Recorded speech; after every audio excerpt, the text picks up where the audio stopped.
Don't touch the hair.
In the dystopian film The Running Man, we think of the show's darkly charismatic host, Damon Killian, as the villain, but I think he's just a conduit for the base desires and wickedness of the real villains, the audience and the viewing public.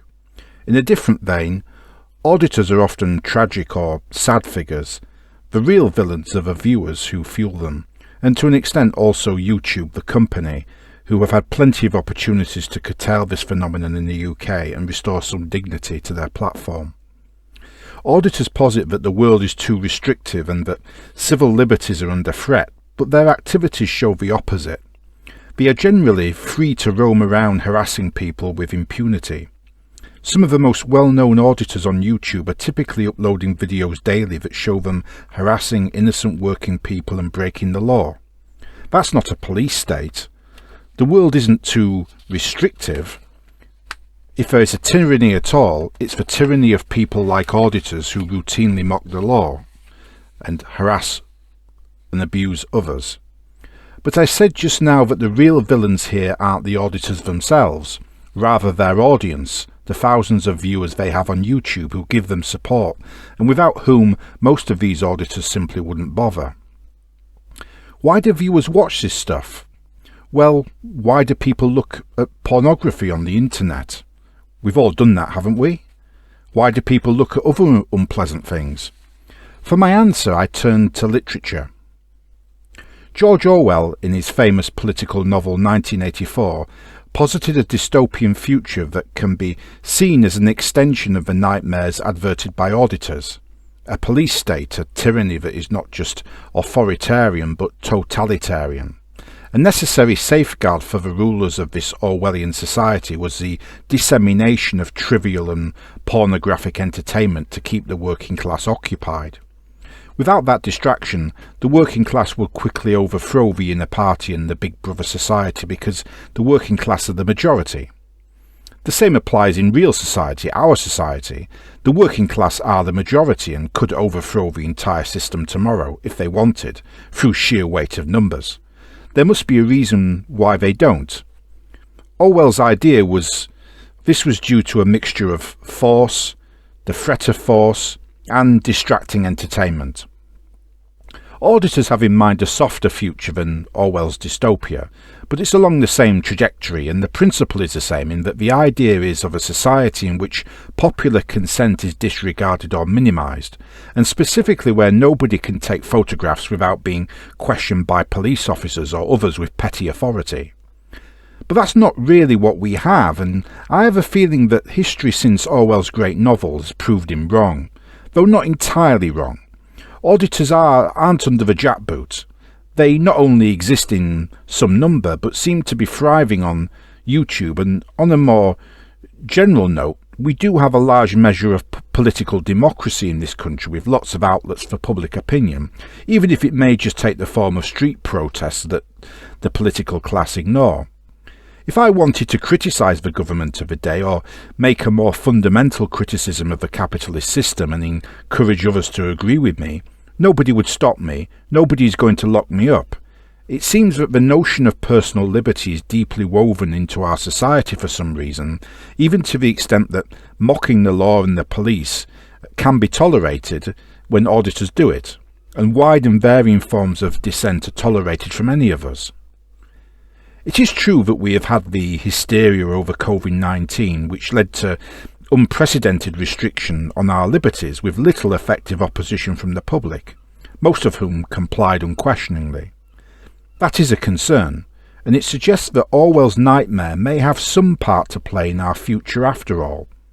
But at the same time, those restrictions ended, and it's clear that they could not have gone on for very much longer. It's almost as if we need to consent to be ruled, that even a tyranny cannot work without the consent of its victims, which on the face of it sounds paradoxical. Something more subtle is going on. I think the answer is found in the writings and speeches of Aldous Huxley. In the past, we can say that all revolutions have essentially aimed at changing the environment in order to change the individual. I mean, there's been the political revolution, the economic revolution, in the time of the Reformation, the religious revolution.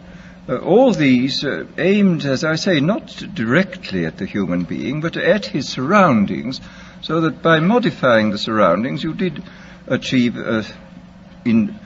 at one remove, an effect upon the human being. Today, we are faced, I think, with the approach of what may be called the ultimate revolution, the final revolution, where a man can act directly on the mind-body of his fellows. Well, needless to say, some kind of direct action on human mind-bodies has been going on since the beginning of time. But this has generally been of a violent nature. The techniques of terrorism have been known from time immemorial, and people have employed them with more or less ingenuity, sometimes with the utmost crudity, sometimes with a good deal of skill acquired by a process of trial and error, finding out what the best ways of using torture, imprisonment, constraints of various kinds. But as I think it was Metternich said many years ago, you can do everything with bayonets except sit on them. That if you are going to control any population for any length of time, you must have some measure of consent. It's exceedingly difficult to see how pure terrorism can function indefinitely. It can function for a fairly long time, but I think sooner or later you have to bring in an element of persuasion, an element of getting people to consent to what is happening to them. Well, it seems to me that the nature of the ultimate revolution with which we are now faced is precisely this, that we are in process of developing a whole series of techniques which will enable the controlling oligarchy, who have always existed and presumably always will exist, to get people actually to love their servitude. This seems to me the ultimate in malevolent revolution, shall we say. And this is a problem which has interested me for many years, and about which I wrote 30 years ago a fable, The Brave New World, which is essentially the account of a society making use of all the devices at that time available, and some of the devices which I imagined to be possible, making use of them in order to, first of all, to standardize the population, to iron out inconvenient human differences, to create, so to say, mass-produced models of human beings arranged in some kind of a scientific caste system. And since then I have continued to be extremely interested in this problem, and I have noticed with increasing dismay that a number of the predictions which were purely fantastic when I made them 30 years ago have come true or seem in process of coming true. Huxley is talking there about a scientific dictatorship in which people are conditioned to love their servitude, to actually consent to their servitude.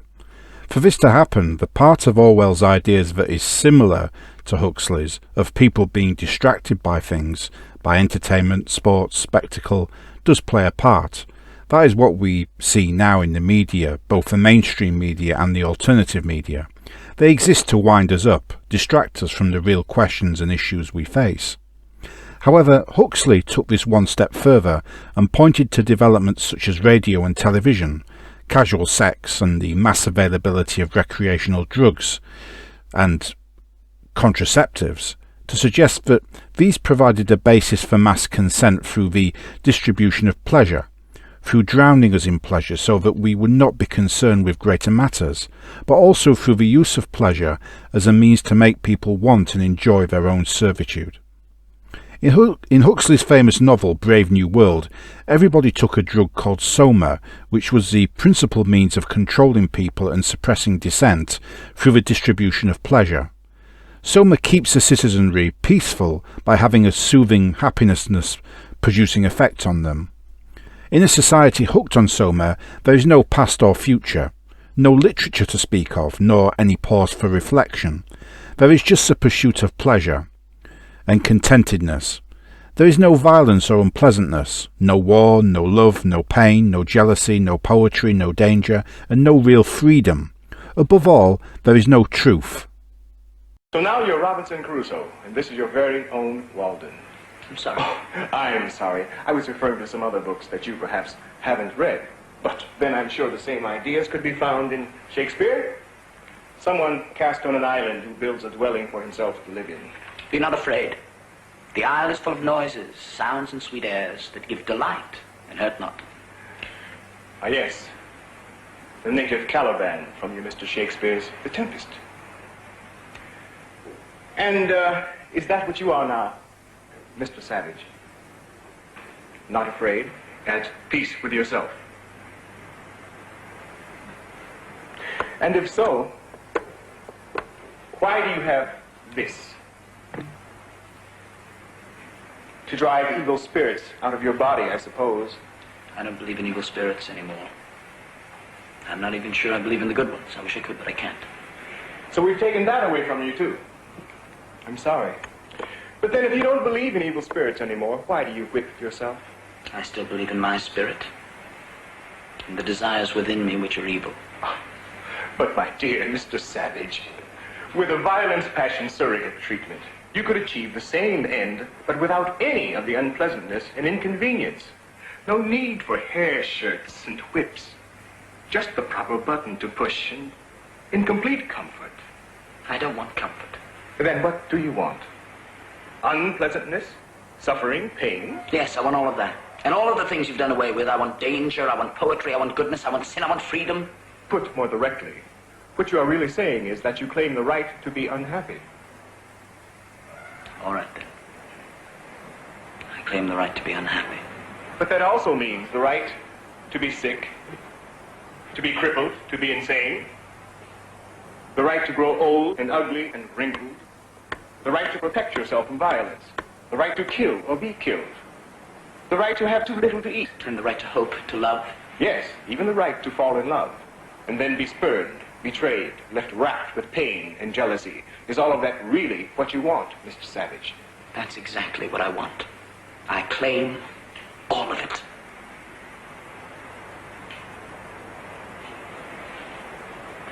You're welcome.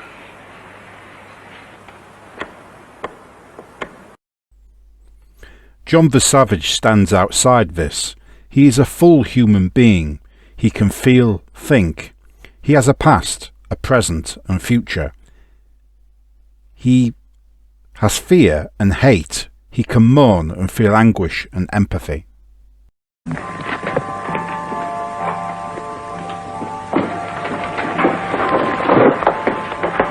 What is this, Bernard? This is the slumberatorium garden of the departed ones, and there's no need to whisper. Beautiful, aren't they? Are they truly dead? Oh, yes. Naturally, the departed ones aren't shipped here for formal cosmetic reconstitution until they've passed on. But I can assure you this is exactly the way each one looked in their real life. What killed them? Oh, nothing at all. By taking the correct chemicals, we all stay young till perhaps 80, 90. That's when the metabolic strain causes PPO. That's peaceful passing on. Where is that writer from Creative Cremation? It's all right. You pushed the disposal button. Where did he go? Down to the chemo recovery furnace. The bodies are brought here for cosmetic reconstitution before cremation and final chemo recovery. That way the chemicals that are salvaged from the body are returned to usefulness. Let's go. And the individual goes on being part of the greater society forever. Good. Do you want to play the plop-plop game? Yeah! Well, have you all finished your yum-yum soma candy? Yeah! Since you've all been very, very good on our whole death training picnic, I guess it's time for your reward. Each one gets one plop-plop. Yeah! But just one. Go on.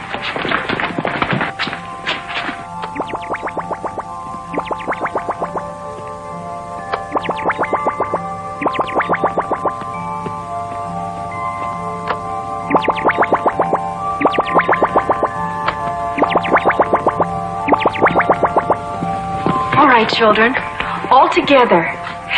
Death is perfect, death is fun, death is good for everyone. Good, very good. Let's do it again and show Mr. Savage here how we sing our We're Not Afraid of Dying song. When there's no one left, sing a song of death. 420 courses, baking dinner stew, making pretty chemicals just for me and you. Death is perfect. No, you don't understand! Death is dark as night! In that country from whose bourne no traveller returns. And none need court death, for death will come to each. So let us sit upon the ground and tell sad stories of the death of kings. Let us talk of graves. Really, Mr. Savage, Of you worms. have completely ruined my death training class. Now I'll have to start all over again with them. Come on, children. We'll go back to the Dying Inn Hospital and have a fun picnic. Come along. Come on.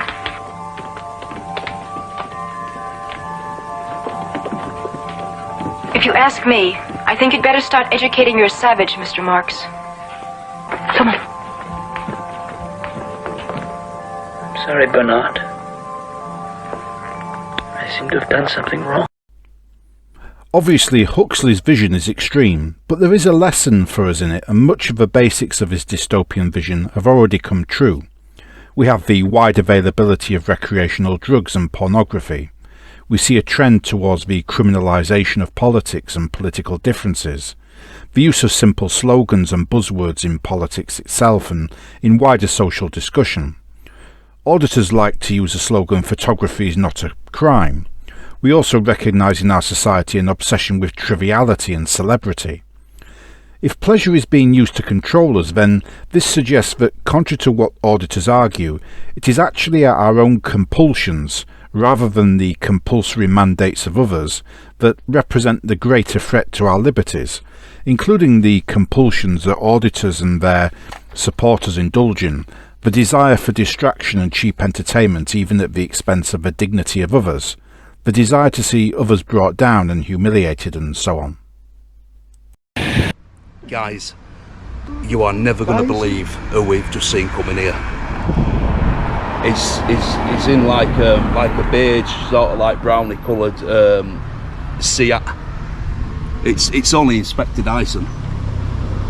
YB67 VXZ. Yeah, he's going for it. Yeah, it's Dyson. Don't go in because they'll get you locked up. It's Dyson, guys, it's Dyson. Now, unfortunately, I don't have any zoom on my camera, but it's PCSO Dyson, the ex-inspector at Huddersfield, who arrested me for calling him a muppet. And he went viral. He's got nearly, what, he's got 432,000 views on YouTube. Oh, wow. He jumped before he could get sacked and then come back as a PCSO. From Auditing Yorkshire's muppet.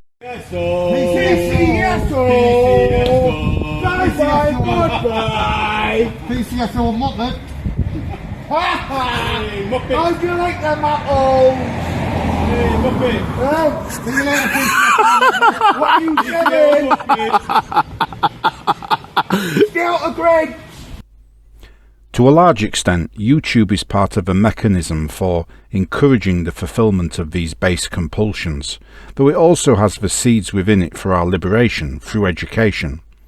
Aldous Huxley's speech, part of which you just heard, is, after all, freely available on YouTube. When I think about YouTube, I wonder if they are a morally sound company. When you consider what they allow on this platform from auditors, to give one example, how could they do that? The main reason is money. YouTube is an advertising platform. It is free for you and me to register on YouTube and use the platform, and in return we form an audience for advertisers who are willing to pay YouTube lots of money, of which eligible creators receive a share. Auditors attract thousands of viewers, and the advantage of YouTube for advertisers is that audiences tend to be very segmented and specialised, which allows advertisers to target their messages to specific content. Auditors on YouTube therefore seem convenient bedfellows. The critical theorist Theodor Adorno, in his 1937 book, The Dialectic of Enlightenment, referred to the American mass media as a culture industry, and argued that an industrially produced culture robs people of their imagination and takes over their thinking for them. Similarly, in his 1967 book, Society of the Spectacle, another critical theorist, Guy Debord, traces the development of a modern society in which authentic social life has been replaced with its representation. All that once was directly lived has become mere representation. Debord argues that the history of social life can be understood as the decline of being into having and having into merely appearing. This condition, according to Debord, is the historical moment at which the commodity completes its colonization of social life. The spectacle is the inverted image of society in which relations between commodities have supplanted relations between people, in which passive identification with the spectacle supplants genuine activity. The spectacle is not a collection of images, Debord writes, rather it is a social relation among people, mediated by images. In his analysis of the spectacular society, Debord notes that the quality of life is impoverished, with such a lack of authenticity that human perceptions are affected, and an attendant degradation of knowledge which in turn hinders critical thought. Debord analyses the use of knowledge to assuage reality. The spectacle obfuscates the past, imploding it with the future into an undifferentiated mass, a type of never-ending present. In his 1985 book, Amusing Ourselves to Death, Public Discourse in the Age of Show Business, Neil Postman argues that television is a present-day soma, the fictitious pleasure drug in Brave New World, by means of which the citizens' rights are exchanged for consumers' entertainment. Postman's central idea is that form influences content, in such a way that certain forms exclude certain content inexorably because a particular medium can only sustain a particular level of ideas. What this means in simple terms is that a newspaper could sustain rational, in-depth argument, but the medium of television, for instance, cannot. Owing to this shortcoming, politics and religion are diluted and news of the day becomes a packaged commodity. The significance of this insight is that it means television, even in its most serious form, simply provides entertainment, and information can only ever take second place on television. Postman asserts the presentation of television news is a form of entertainment. He points out that television news typically includes such things as theme music, commercials and talking hairdos, suggesting that it cannot really be taken seriously. Postman argues that standards of written speech reached their prime in the early to mid-19th century, then declined into the 20th century as radio and television took hold, television especially relying on visual images to sell lifestyles. He argues that owing to this change in public discourse, politics has ceased to be about a candidate's ideas and solutions, but whether he comes across favourably on television. Postman refers to the inability to act upon much of the so-called information from televised sources as the information-action ratio. He contends that television is altering the meaning of being informed by creating a type of information that might properly be called disinformation, misplaced, irrelevant, fragmented or superficial information that creates the illusion of knowing something but which in fact leads one away from knowing. The result is that our intellectual capacity for rational inquiry is simply weakened by television viewing. Reading books and serious newspapers exacts intense intellectual involvement, whereas television only requires passive involvement. Postman argues that commercial television has become derivative of advertising, and it seems to me that YouTube for the most part is a continuation of this.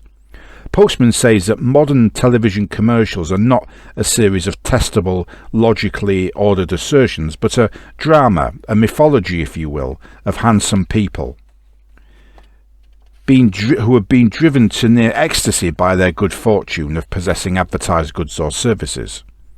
Postman goes on to say that the truth or falsity of an advertiser's claim is simply not an issue because more often than not no claims are made except those the viewer projects onto or infers from the drama. Because commercial television is programmed according to ratings, its content is determined by commercial feasibility, not critical acumen. Television does not satisfy the conditions for honest intellectual involvement and rational argument. The same, I believe, can be said of YouTube for the most part, and auditors meet all the criteria set out by Postman. They are trivial and focused on entertainment. They disseminate misinformation about the law and the way the world works. Nothing the auditors say is based on real knowledge. Their understanding of the law and other topics is superficial. The information they give viewers cannot be acted on. In their everyday lives, viewers will not want to have such pointless confrontations with figures of authority. None of it relates to the real world. It is purely cheap entertainment. And it has no relationship to actual liberty and freedom in any practical, law-abiding sense. Auditors and their viewers combine all this with a wish to abuse and humiliate others, and it leads me to think that if our future does go bad, while it will have a bit of Orwell's dystopia in it, and a larger part of it will be from Huxley, I think much of it will look like a darker twist on Huxley, darker than Huxley or Orwell could have imagined. And now, back to climbing for dollars.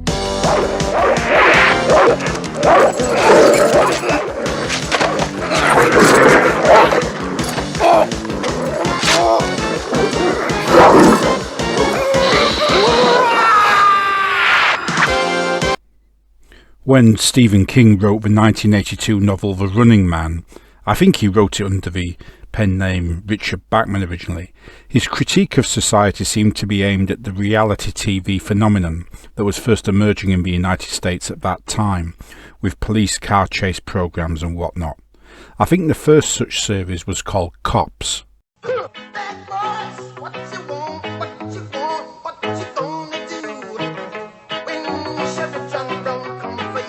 your hands on the car. I'm doing my job. Cops then came truer than true with the O.J. Simpson car chase in 1994. The intersection of the 5 and the 91 freeway. One thing we have been noticing, again, it's a very slow pursuit followed by numerous highway patrol vehicles, but because of the intensity, it seems like people have heard about what's going on, and all the overpasses that we've seen have been lined with cars. What has been going on down below as the presumed vehicle of O.J. Simpson is still traveling very slowly northbound along the 5 freeway, coming up again towards the 91 intersection. At that point, we'll just have to wait and see which way he's going to go, but at this point, it's still a fairly laid-back situation. dangerous situation at the same time, because again, the highway patrol does not want to intimidate, and I repeat, do not want to intimidate this vehicle into doing anything that they really don't want him to do. And the main thing is to get him pulled over as safely as possible. And there's only a couple ways that'll happen. One is him just pulling over and or running out of gas. So at this point, we can only pray that they'll be able to pull this off in a safe measure. All of this pointed to a dark potential for television and the emerging technology of the World Wide Web. Appropriately, the film version of The Running Man twisted King's original serious story. The novel is about an ordinary member of the public who takes part in the brutal reality manhunt because he needs to pay for medicine for his wife. If he survives the manhunt for 30 days, he receives $1 billion. He's chased not just by hunters but by members of the public, any of whom can kill him. He has to film himself twice a day and post the recording back to the studio for broadcast. The film blunts King's sharp social criticism by presenting a more cartoonish plot, and ironically falls into the very sin that King had attempted to criticise. Thus, The Running Man became itself a subject of its own critique. In his introduction to his novel Crash, J.G. Ballard wrote of a future that is an overlit realm, where everyday reality is brutal and pornographic under the watchful eye of a sadistic audience of thousands or millions. Crash, the novel, is about a group of sexual fetishists who gain gratification through staging real car crashes. They are sadomasochists. I would maintain that when auditors film people being humiliated, it isn't all that much different to J.G. Ballard's overlit realm, or indeed the baroque sensuality of Clive Barker's horror novels. Nor are those worst imaginings from the darkest subconscious all that far removed from, say, the simple slogan-dominated world of politics, which turns serious discourse into dumbed-down entertainment and trivialises serious matters and gives voice to the base, sadistic urges of people who call for this or that group to be punished or penalised. Pain as pain was once the governing credo of the tyrant, as Huxley noted in his speech The Ultimate Revolution. Now it will be pain as pleasure, both your own pain and the pain of others. So I think a bad future for us will be a darker twist on Huxley. We won't just be drowned in pleasure, but drowned in pain as well, specifically the pain of others, as well as our own. Pleasure and pain stimuli strongly coincide in the brain, and pain by proxy could be pleasurable as fantasy and virtual reality, including the pain of others. It's a sadomasochistic future. None of this is inevitable, though. There is hope. About the internet, I'm thinking about cyberspace, I'm thinking about computers. Are we making technology, all those things in satellites, are we making technology a god at the expense of the human spirit, the expense of religion, ethics, culture, the glue? Do you want someone to start? No.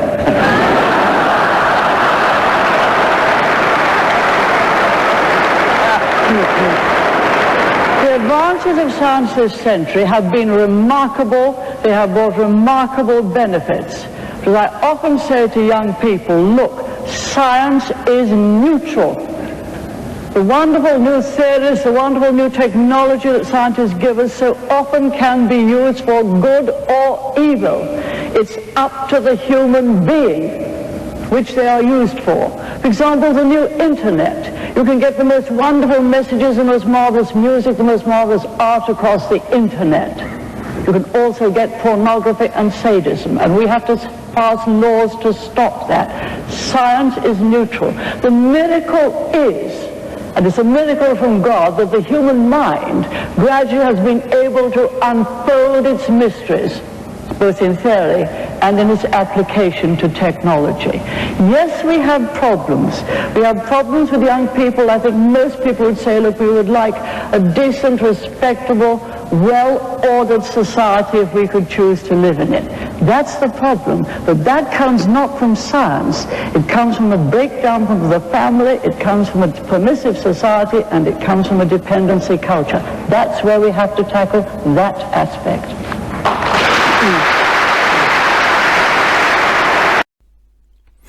Like Margaret Thatcher, I'm not as pessimistic about technology as Aldous Huxley was. Technology can be used to spread education as much as to attack education. We also have art and culture. These things are very much alive. The purpose of having art and culture is partly to act as a force against degenerate tendencies by entrenching habits of reflection. Auditing, in the aggressive and uncivil manner it is carried out currently, goes against the spirit of law, inquiry and civic improvement completely. It is based on misunderstandings of a law and encourages unfair judgments of others for the purpose of drama and remote gratification. It points to a future of immediacy of experiences in which everything is about gratification, about the present, a world of now in which time stops and people can easily be exploited by sympathetic slogans mouthed by demagogues and are discouraged at making the effort to think deeply. Through this channel I am trying to help in my own small and humble way to produce an antidote that might avert this base future for us all. We can probably never reach a utopia, which is to say a place of perfect law, government and social conditions, but we can do everything possible to avert the dystopia that is inevitable when we abuse one another. I think what unites all dystopian visions is that man is deprived of the capacity to govern himself. In both Orwell's and Huxley's dystopias, the very concept of freedom is conditioned out of man. In Huxley's dystopia, this is achieved medically and scientifically. In Orwell's, it's achieved through a mixture of fear, terror, distraction and mental linguistic reconditioning. Once we stop thinking or refuse to think, we are open to exploitation. That is why my channel is not primarily here to entertain people. Yes, we will have a bit of fun along the way, and I do like to insert a bit of light relief into some of my videos, but my purpose is to tell the truth and educate people. Telling the truth about anything is usually not popular and rarely earns likes because the truth is unwelcome. This is because we naturally build up convenient fictions to cope with our lives. Auditing is an internet construct in which a bunch of mostly troubled and dysfunctional people have created the myth that they are upholding public photography rights while trampling on the rights and social dignity of others. This mindset reminds me a little of the characters in another J.G. Ballard novel, High Rise. The story is set in a brutalist high-rise block that contains all the amenities and facilities anyone could want for their daily lives. The characters come to spend their entire lives just in that block, with the result that they withdraw from the outside world and gradually turn on one another, creating an environment similar to that in William Golding's Lord of the Flies. The message of the novel seems to be analogous to that of Huxley in his speech The Ultimate Revolution, namely that the physical environment can affect and influence individual behaviour and morality. As the high-rise building physically degenerates, the occupants morally degrade with it. Auditors seem to be people who have withdrawn from mainstream society. Their physical lives revolve around computer screens, recording devices and confrontation with strangers. This results in amoral and antisocial attitudes as auditors' daily routines make it difficult for them to empathise with their victims.